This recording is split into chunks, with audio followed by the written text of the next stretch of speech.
ugaas Cabdirasaaq Koosaar oo ka mid ah bahda dhaqanka reer Somaliland ayaa habalyo u diray ciidanka qaranka ee ku sugan jiidda hore ee deegaanka Boocame. Bismillahir Rahmaanir Rahiim. Allahumma salli ala sayyidina wa nabiyyina wa habibina Muhammad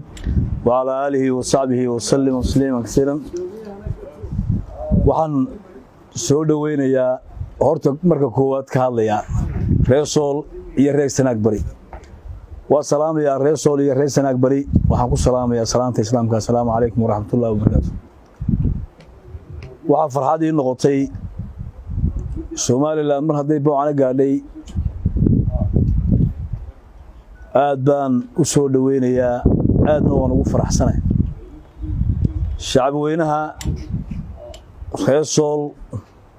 khaasatan reer Boocane ee soo dhaweeyay ciidankii difaaca qaranka Jamhuuriyadda Somaliland iyo barasaabkii gobolka iyo taliyihii qaybta iyo maayirkii aad baan u salaamayaa waxay wax ka go'an waa shacbiga haddii wax ka go'aana shacbigii reer Boocane waxay go'aansadeen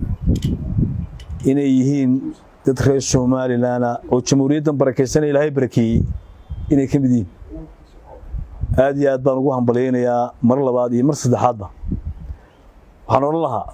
qolada xukuumadda jamhuuriyadda Somaliland uu garwadeenka ka yahay madaxweyne Muuse Biixi Cabdi reer Boocane waynu arkaynaa waa kuwaas oo dalkii iyo dadkiiba si wanaagsan bay u soo dhaweeyeen ila shacbiga wax ka go'an shacbiga jamhuuriyadda Somaliland ee reer Boocane halkay maanta maryan wad arkaysaan war in dadka loo gurmado oo dadkaas